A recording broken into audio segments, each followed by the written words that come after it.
India Pakistan ছাড়া Asia cup কখনো জমবে না ভাই।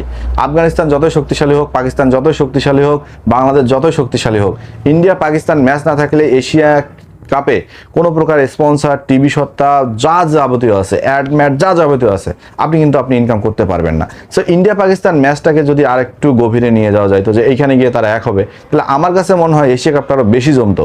যদিও দুই দেশের বোর্ড অলরেডি বিস্ফোরক অবস্থায় আছে, দুই দেশের বোর্ড একদম কি বলবো যে মানে ফুলকি, আগুনের ফুলকির মতো জ্বলে যাচ্ছে। সো আসলে এই জ্বলাটা যদি বন্ধ হতো, তাহলে আমার মনে হয় ক্রিকেট বিশ্বে ক্রিকেট প্রেমীদেরও উপকার হতো এবং সেই সাথে খেলোয়াড়দের মাঝেও একটা বন্ডিং তৈরি হইতো। আপনারা যদি খেয়াল করেন, ক্রিকেটাররা বিরাট বলেন, বাবর আজম বলেন, রোহিত বলেন, রিজওয়ান বলেন, এরা কিন্তু মাঠে হাসি হাসি কথা বলে। আপনারা ইন্ডিয়া পাকিস্তান রিজেন্টলিকে দেখছেন, ম্যাচ বয়কট করছে ইন্ডিয়া। তারপর আফ্রিদিকে দেখছি আমি কথা বলতেছে হচ্ছে যুবরাজের সাথে, আফ্রিদি গিয়ে কথা বলতেছে উথাপ্পার সাথে। কই প্লেয়াররা তো মুখ ফিরাই নিয়ে চলে যায় নাই। যদি আপনারা এভাবে হাস্যকর কথাই বলতে